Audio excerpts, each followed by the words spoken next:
Bonjour à tous, ici une petite vidéo pour vous expliquer comment on mettait en avant les facteurs explicatifs de la répartition des forêts à l'échelle mondiale et une explication pour la suite, comment réaliser une carte de synthèse. Je vous rappelle que dans un premier temps, nous avons identifié les différentes zones de forêt à travers le monde. Donc toutes ces zones identifiées avec les grandes zones de forêt pour voir si là où nous avons par exemple des faibles précipitations, est-ce que nous avons aussi des forêts? Là où nous avons des grands foyers de population, est-ce que nous avons aussi des forêts? Là où nous avons des températures, par exemple, de moyenne de 25 degrés, est-ce qu'on a des forêts? De moyenne de 15 degrés, est-ce qu'on trouve toujours des forêts? Et quand on a des températures moyennes négatives toute l'année, eh bien, est-ce qu'on a aussi des forêts? Donc, et pour terminer aussi, le relief. Est-ce que là où on a des reliefs importants, est-ce qu'on trouve aussi des forêts? Donc c'est ça qu'on va devoir essayer de faire, et c'était ça l'objectif de votre synthèse finale. Donc je repasse en revue les cartes rapidement, et voyez ce que je vais vous montrer comment est-ce qu'on peut faire ces comparaisons et voir si on a des facteurs en superposant finalement toutes les informations contenues dans mes 4 différentes cartes. Et pouvoir donc faire une carte de synthèse qui explique où est-ce qu'on retrouve des grands couverts forestiers à l'échelle mondiale, donc ça c'est mes zones vertes, et quels sont les facteurs limitants par rapport à cette couverture végétale, donc d'arbres à l'échelle mondiale. Et donc c'est ce qu'on a mis en avant dans la synthèse. En premier lieu, des précipitations inférieures à 250 mm par an. En deuxième lieu, des températures moyennes négatives. En troisième lieu, eh bien, des zones de forte densité de population. Et en quatrième lieu, des grandes chaînes de montagnes. Donc voilà, j'espère que vous avez bien compris ce qui est attendu de vous. Je vous souhaite un bon travail.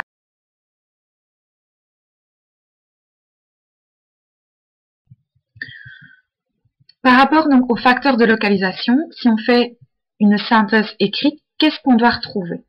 Eh bien, comme mot-clé, vous devez avoir mis en évidence le fait que les précipitations sont un des premiers facteurs limitants et que pour avoir des couverts forestiers, donc des forêts, il faut plus de 250 mm de précipitations par an. En ce qui concerne la limite de température, on voit que là où le sol est en permanence gelé, donc quand il y a trop peu de mois avec des températures supérieures à 0 degré, eh bien on voit que dans ces zones-là, où les températures moyennes annuelles sont négatives, on ne va pas trouver non plus d'arbres et de forêts. En ce qui concerne la population, là on voit que là où on a de très fortes densités de population, au-delà de 200 habitants par kilomètre carré sur de vastes territoires, on ne retrouve plus non plus de vastes étendues de forêt. C'est notamment très flagrant au niveau de l'Inde et de l'Est de la Chine. Ce sont deux régions qui n'ont pas de problème en termes de précipitation et de température, et pourtant, on ne retrouve plus de forêt à ces endroits-là. En ce qui concerne les chaînes de montagne, eh bien, les chaînes de montagne, en tout cas celles qui culminent au-delà de 2500 mètres d'altitude, vont cumuler les facteurs qui sont limitants par rapport au développement de forêt. Il va y faire froid. Je vous rappelle que on perd 1 degré tous les 100 mètres par temps sec et 0,5 degré tous les 100 mètres par temps humide. Donc si je suis au niveau de la mer à 0 mètre d'altitude et que je monte à 2000 mètres d'altitude, s'il faisait 20 degrés au niveau de la mer, quand je suis à 2000 mètres d'altitude, il fait 0 degré. Il y a également un phénomène qui va entraîner des manques de précipitations sur certains versants des chaînes de montagne. Je m'explique.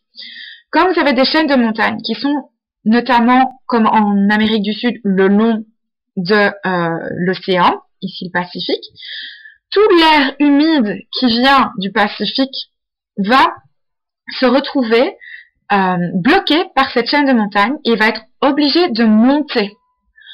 Comme l'air humide est obligé de monter, il va se voir diminuer sa température. Donc l'air va se refroidir. Or, l'air froid peut contenir moins d'humidité que l'air chaud. Ça, c'est de la thermodynamie. Et donc, en se refroidissant, donc il va y avoir des précipitations sur le versant de la chaîne de montagne qui est exposé côté océanique. Tandis que de l'autre côté, c'est de l'air froid et sec qui va redescendre ce pan-là de la montagne. Et donc, on va avoir des versants de montagne qui vont connaître de très fortes précipitations, ceux qui sont exposés à l'air humide et chaud, et ceux qui sont de l'autre côté et qui sont exposés à de l'air froid et sec vont être en manque de précipitations. De même, par rapport à la couverture neigeuse, c'est certain que au-delà de certains mètres d'altitude, donc 2500, 3000 mètres, ça dépend les régions, vous allez avoir des couvertures neigeuses presque toute l'année. Et ça, eh bien, du coup, ça empêche la pousse d'arbres. Ensuite, le manque de sol. Quand vous êtes dans des chaînes de montagne, les pentes sont très importantes. Ce qui se passe, c'est que du coup, la matière organique a du mal à s'accumuler. Et elle va avoir tendance à dégringoler les pentes, surtout si vous avez des éboulements fréquents et des avalanches. Et donc, ce qui se passe, c'est qu'il n'y a pas assez de sol pour que de la végétation pousse et donc encore moins des arbres. Sur cette diapositive, qu'est-ce que vous voyez? Qu'il y a aussi un phénomène de versant et une différence entre le versant exposé sud et le versant exposé nord. Le versant exposé sud, ça s'appelle l'Adret. Le versant exposé nord, ça s'appelle l'Ubac. Le versant qui est exposé au sud va avoir un ensoleillement qui est très propice à la végétation. Et donc, vous allez voir que la limite arbre-pelouse va être plus haute que le versant nord qui a un mauvais ensoleillement et qui va être souvent dans l'ombre. Alors là, vous allez avoir une limite qui va être plus basse en termes de végétation et donc également en termes de forêt. Ici, c'est des illustrations en images. On voit bien donc les différents versants. On voit bien que le versant qui est au nord, il est à l'ombre et que la couverture neigeuse va rester plus longtemps sur ce versant-là et qu'on va avoir de la végétation donc qui va avoir plus de mal à se développer. Sur cette diapositive, qu'est-ce qu'on voit? Eh bien, la limite supérieure des arbres sur différentes chaînes de montagnes. Ici, à gauche, vous avez un exemple dans les Alpes avec les derniers arbres vers 2500 mètres d'altitude qui sont déjà plus très fringants. Ici, au centre, c'est au niveau du Colorado en Amérique du Nord. Et là, c'est la terre du feu au niveau du Chili. Pour la suite, vous avez fait, donc, jusqu'à la page 7, vous avez dû m'écrire votre synthèse en mettant en avant les 4 grands facteurs limitants pour la répartition des forêts à l'échelle mondiale. Je rappelle, des précipitations en dessous de 250 mm par an, de fortes densités de population, des températures négatives en moyenne annuelle et des grandes zones de relief. Maintenant, vous allez passer à la page 8.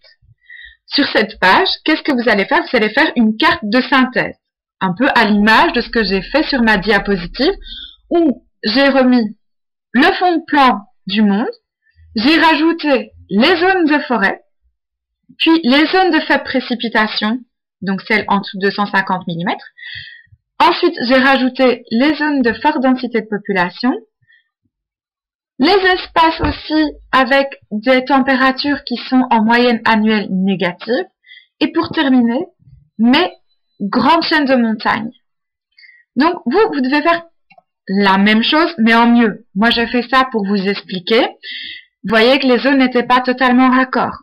Or, une bonne carte, c'est une carte où il n'y a pas d'espace laissé en blanc. Et si vous regardez bien minutieusement, vous pouvez voir que votre carte, elle va soit être mise d'une couleur pour signifier que c'est une zone avec des faibles précipitations, soit être mis en vert pour signifier que c'est un espace couvert par les forêts, soit être mis en brun pour montrer qu'il y a une grande chaîne de montagnes, soit être mis en une autre couleur, plutôt du jaune, pour montrer que ce sont des faibles précipitations en ces endroits-là, soit être mis encore dans une autre couleur pour montrer que c'est des espaces qui sont avec des températures moyennes annuelles négatives. Donc votre carte, au final, toutes les parties émergées des continents devraient avoir une couleur bien spécifique, sachant que les chaînes de montagnes vont être faites avec des hachures, donc c'est-à-dire des petites lignes parallèles,